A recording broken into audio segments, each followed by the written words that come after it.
naman po tayo maging unfair. Sa babang table. Oo nga po, pero Ako nagkamali. Yung nasa taas, yung 81% sabi ko po nga, ay agencies- nakapag-submit na po at natapos na po.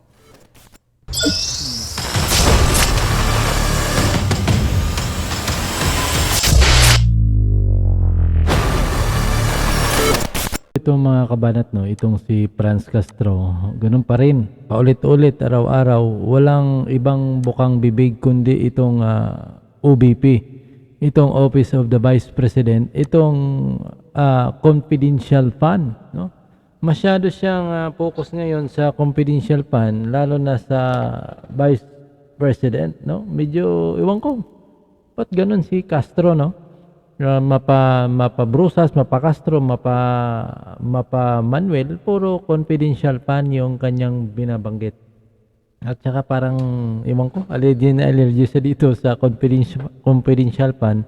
Hinahabol niya talaga si Vice President Sara Duterte, lalo na sa 2022 budget na inubos lang daw ni Vice President Sara Duterte sa maikling panahon kasi nagkaroon daw ng paglipatan ng pundo mula daw mula sa kapangyarihan ni President Bongbong Marcos. Binigyan daw ng 125 million pesos itong si Vice President Sara Duterte.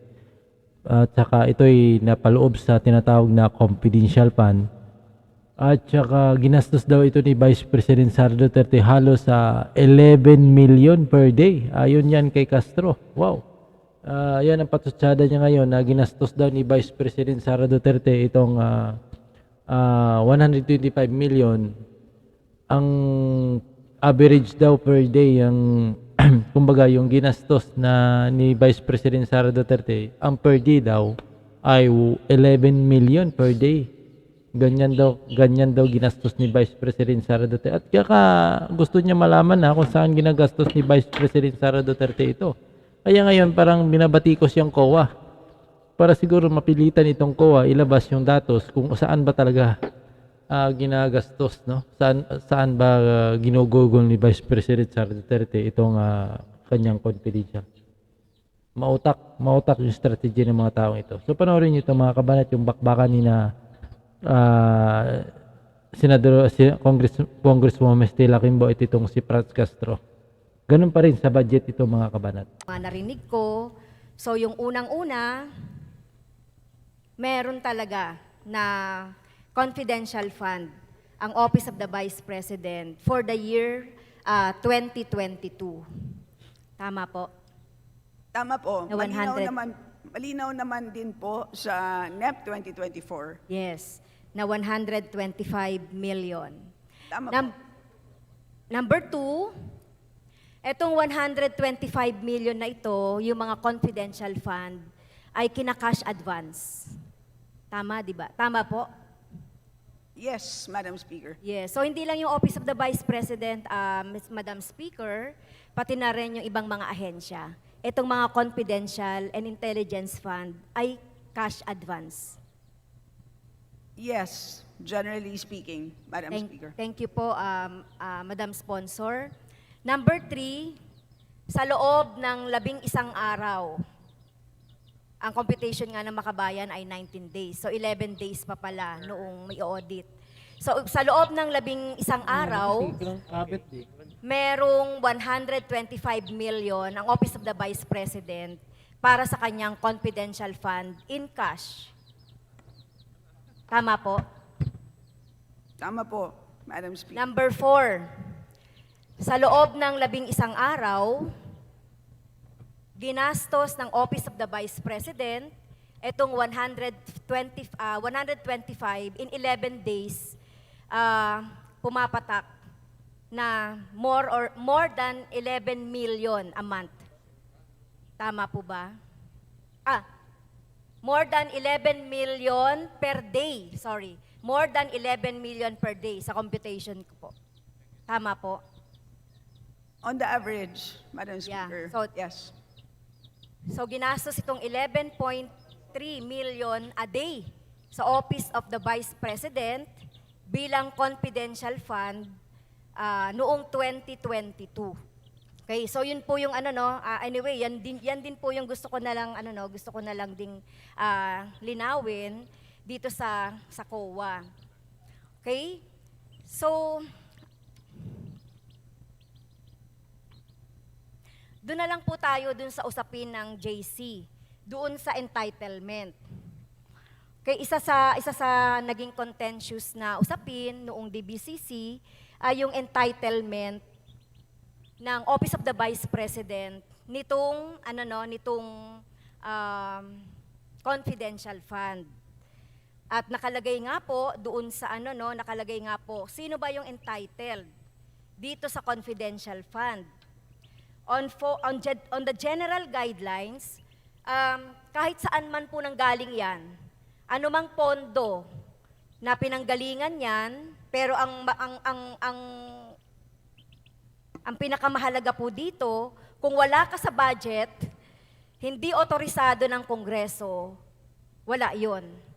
Tama po ba? Based sa experience natin noong 2022 OVP Confidential Fund.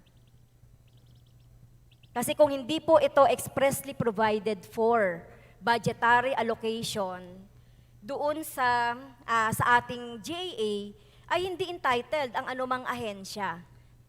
So ano man yung pinanggalingan niyan, so, kahit nasaan man po siya nanggaling na office, ay hindi siya entitled kapag wala itong expressly provided budget allocation for CF and or IF under the GAA or other laws. Tama po ba? Madam Speaker, katulad ng napaliwanag ko na po noong TBCC, noong General Principles Debate, we had authorized the confidential expense of the Office of the Vice President in 2022 because the contingent fund is a line item appropriation. And COA has already evaluated and audited the transfer from the contingent fund to the OVP, and COA has confirmed this to be legal, Madam Speaker. So kino-confirm ng COA na kapag walang expressly provided for na budget allocation sa isang office of the Vice President, ay pwede mag-transfer, o binanggit nyo kanina, yung contingent fund, pwedeng mag-transfer ito dito?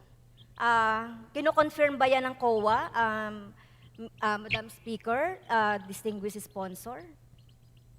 Yes, Madam Speaker, and pareho po kaming paliwanag kung ano po yung naging paliwanag ko po sa inyo noong General Pagod na Principles Debate. mag-i-explain si... Ganun din po ang naging paliwanag ng COA. Pagod na And mag-explain if si Madam I Kimbo may quote the COA, Sawa na. ito po ang sabi po nila, on the constitutionality of the contingent fund as a valid source of OVP's confidential fund in Belgica versus the Honorable Executive Secretary et al., it was declared that the contingent fund is constitutional. Its purpose is to cover the funding requirements of new or urgent projects that need to be implemented during the year, which were not and could not have been anticipated during the budget preparation and authorization. Hence, the same cannot be itemized. Further, the court has already previously held in the 2013 Belgica case that sa usapin na to, Madam Speaker.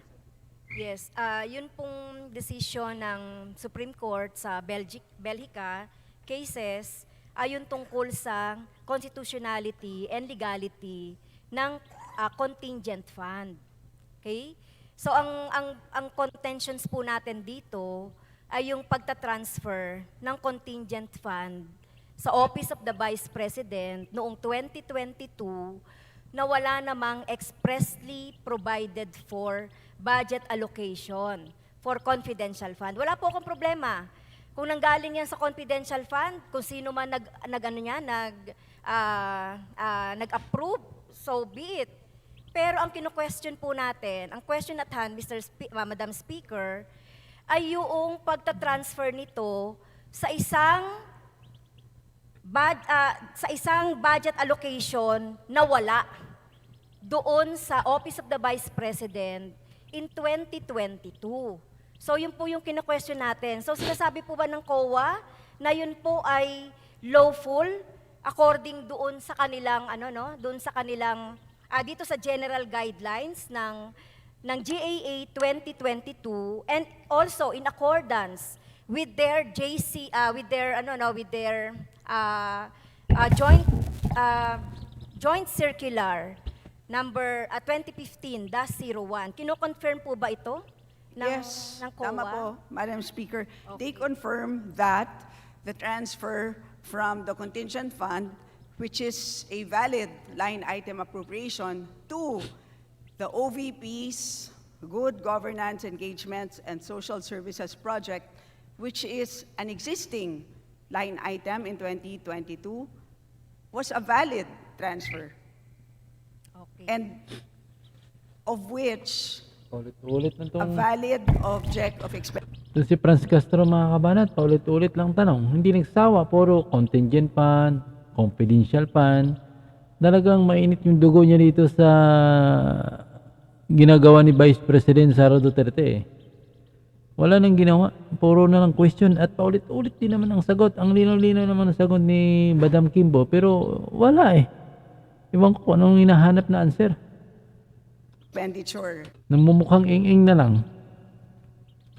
is this confidential expense, Madam Speaker, as validated by a SARO issued by the DBM. So yun po ang mga documentations po na magpapatotoo po dito po sa sinasabi po namin sa inyo, Lahot naman titi. Madam Speaker, Okay. Honorable Castro. So, ayun. Gusto ko lang po talagang Ulit-ulit. kuha ang sagot ng COA dito Ay, dahil thank you. Dahil hindi naman po hindi ko na to masyadong ipopursue Na? yung usapin kung entitled o hindi. Madam Dahil Speaker, sinasabi po ng COA na entitled. Tama po. opo, yung pong paliwanag ko po kanina, yun po yung paliwanag po ng COA, instrumento lang po ako ng paliwanag po. Madam Speaker. So, sige. Siguro masasolve din yan sa mga legal questions or constitutional questions later on. Anyway, doon na lang po tayo sa papel ng COA. So on the same joint circular 2015-01, so the COA chairperson through the ICFAO shall conduct meron po yung A to F, shall conduct audit of the liquidation of disbursement from the cash advances for the CE and IE of the government agencies, retain for safekeeping of all the liquidation reports, maintain and update record on the cash advances, etc., issue an AOM, NS, or ND address to the head of the agency as may be warranted in accordance with the RRSA or COA Circular 2009-006 dated September 15, 2009, and any subsequent amendments. Letter E, keep records of all AOM, NS, and ND issued by the head of the agency. And number 5, provide for the concerned ATL and the agency accountant with a copy of AOM, NC, and ND. Alam po natin na yung AOM, this is the Audit Observation Memorandum given by COA to the respective agency head as regards to the deficiency noong mga sinubmit na mga papers for audit. Tama po ba yan? It is addressed to the agency. Tama po, Madam Speaker. Yes. So during that time, so sinasabi po sa CF, sa confidential fund, na every quarter ay dapat nagsasubmit ang mga agency nitong mga required na mga documentary evidence of payment as well as yung mga hinihingi na certification. So nagagawa po ba yan ng COA, Madam Speaker? Yes, Madam Speaker. Okay. So kung titignan po natin, thank you po dito sa report binigay po sa akin ng through the office of through the Committee on Appropriations. So meron po dito in 2022, agencies with submitted liquidation reports but still for audit. Ang mga agency na to ay 5 lang, which is 19%. So kasama po ba dito doon sa nilagay niyong report, yung Office of the Vice President, nung 2022 na audit ninyo about the liquidation reports, kasama po ba dyan? Yes, Madam Speaker. So napadalhan po ba ng ng AOM, ang Office of the Vice President, on time about the liquidation of confidential fund in 2022? Yes, Madam Speaker, and as I mentioned earlier, napadala po ito noong September 18, 2023, Madam Speaker. So September 18, ano po yung sinasabi nating kanina kasi September 18 ipinadala. So nasagot po ba? Meron na po ba tayong meron na po ba tayong completion o kaya compliance doon sa pinadalang AOM? Wala pa po, Madam Speaker. They have 15 days to respond. So kung September 'yan, Tumatakbo pa po, Madam Speaker, ang 15 days. Okay, September. So September 18, so plus 15 days. Pero bakit hindi po ito nagawa ng COA noong January, February, March, April, and May? Hindi ba dapat talaga nagsasubmit na yan at the end of the fiscal year ng 2022? Bakit ngayon lang ito ginawa ng COA, Madam Speaker, distinguished sponsor? Madam Speaker, ito na nga po yung pinapaliwanag ko po kanina. Siyam lang po ang staff sa ICFAO. Ang audited agencies po na merong confidential and intelligence funds ay 1,707 LGUs, 57 national government agencies, 10 GOCCs, a total of 1,774, submitting quarterly reports at the minimum and a maximum of 12 monthly reports, maximum of 21,288 reports. 9 lang nakatao po, Madam Speaker. So tinatambakan po sila ng sealed envelopes. Yan po ang katotohanan. At dahil na nga lang po na naging sumabog po ang katotohanan, sumabog ang issue na to nung budget hearing, ay saka lang talaga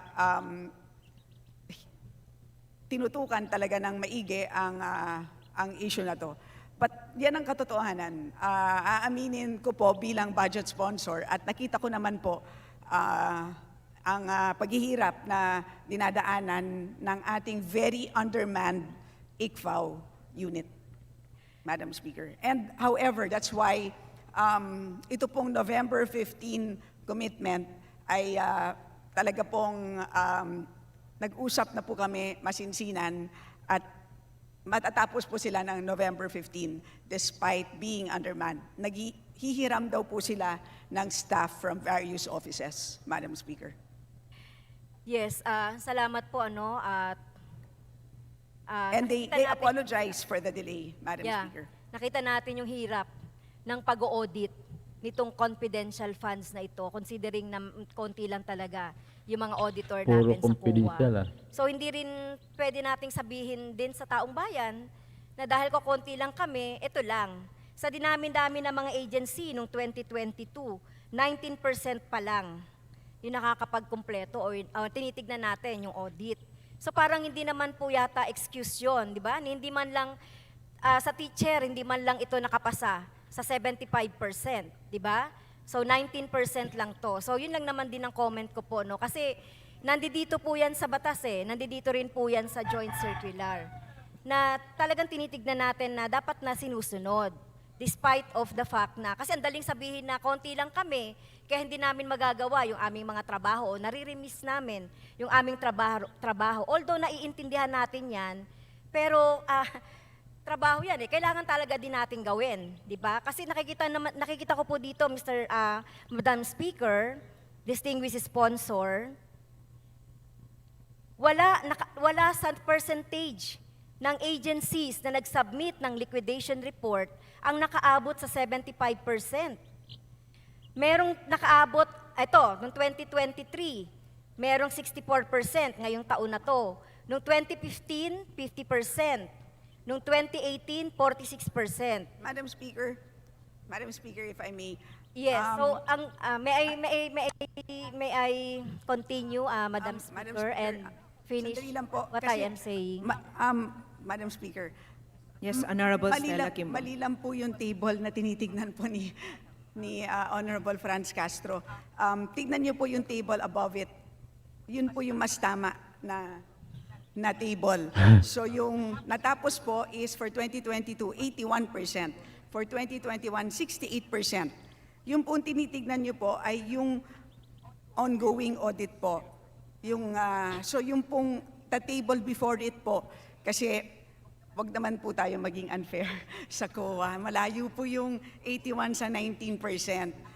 So for 2022, 81% po ang complete po. Hindi po. Ang binabasa ko po yung sa babang table. Ang sinabi ko nga, agencies, with submitted liquidation reports, but still for audit. Ayun po, yung nasa babang table. Oo nga po, pero Hindi po ako nagkamali. Yung nasa taas, yung 81% sinasabi ko po nga, ay agencies- nakapag-submit na po at natapos na po. No, Mr. Speaker. Siguro kami ng ating distinguished sponsor. No? Magdebate. Sinasabi ko po doon sa line, dito sa second na table, agencies with submitted liquidation reports but still for audit. Annex B. Okay? Yung Annex B po yung binabasa ko. Oo nga Hindi ko po. pa po sinasabi. Hindi ko So, pa para lang sinasabi. makorek lang po ang heading nung Annex A, ito po yung agencies with, sige po, 1 minute Hindi nga yun- suspension na lang po para mapaliwanag Session ko na lang suspended. po ang table. Thank you po.